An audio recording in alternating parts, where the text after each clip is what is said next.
Rachida Hamdan.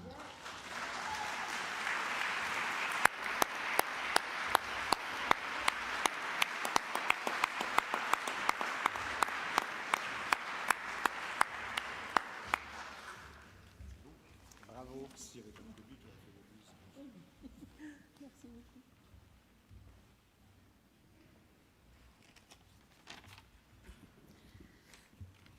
Bonsoir à tous. Je vais être beaucoup plus brève.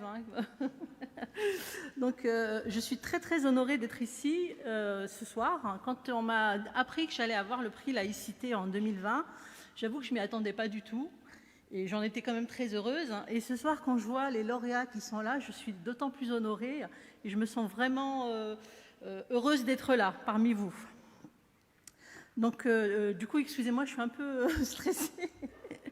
Donc, en ces temps, notre modèle de société dont les valeurs fondatrices sont liberté, égalité, fraternité sont réellement en danger, recevoir le prix de la laïcité prend une signification toute particulière et me met peut-être un peu plus en danger aussi. Mais j'estime que notre modèle républicain en vaut la peine. Je suis militante, féministe, universaliste dans les quartiers dits prioritaires depuis toujours et j'ai estimé nécessaire depuis quelques années d'ajouter laïque.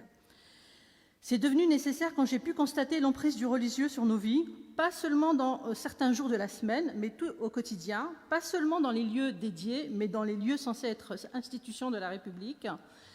De par mon origine algérienne et l'expérience de quelques vacances d'été de terreur dans les années 90, je sais ce que cela implique quand le religieux quitte le domaine de la spiritualité et s'immisce dans celui de la politique.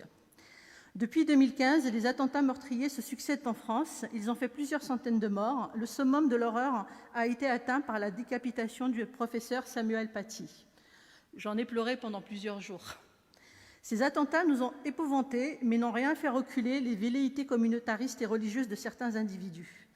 Je crois que les événements qui secouent notre pays depuis quelques années ne font que confirmer l'urgence de la situation.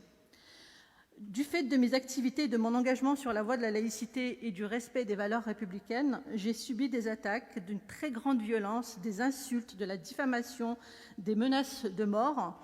Parfois, face au manque de réactivité de l'institution, j'ai été tentée de tout lâcher et de m'isoler.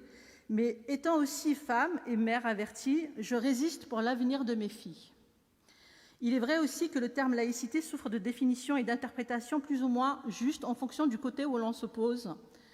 Donc, en droit, la laïcité, c'est le principe de séparation de l'État et de la société civile et de la société religieuse et l'impartialité ou la neutralité de l'État.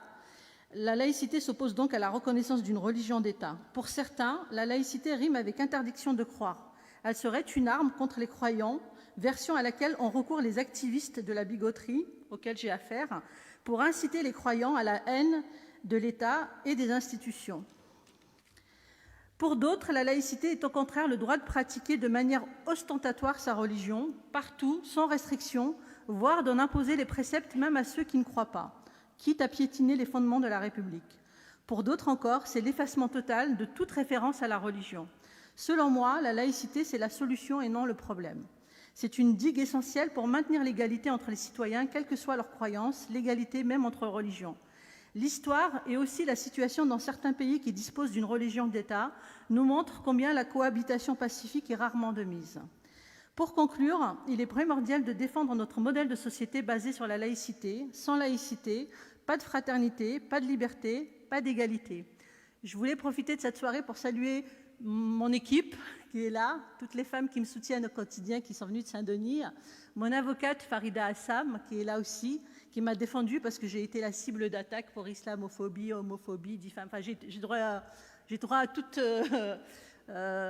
et ma sœur aussi qui est quelque part dans la salle, parce que j'ai la chance d'avoir des soutiens familiaux, d'avoir des frères et des sœurs qui sont laïcs et qui partagent mes convictions et qui du coup me soutiennent et m'aident à tenir.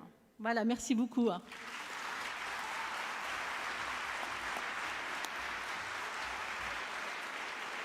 Rachida,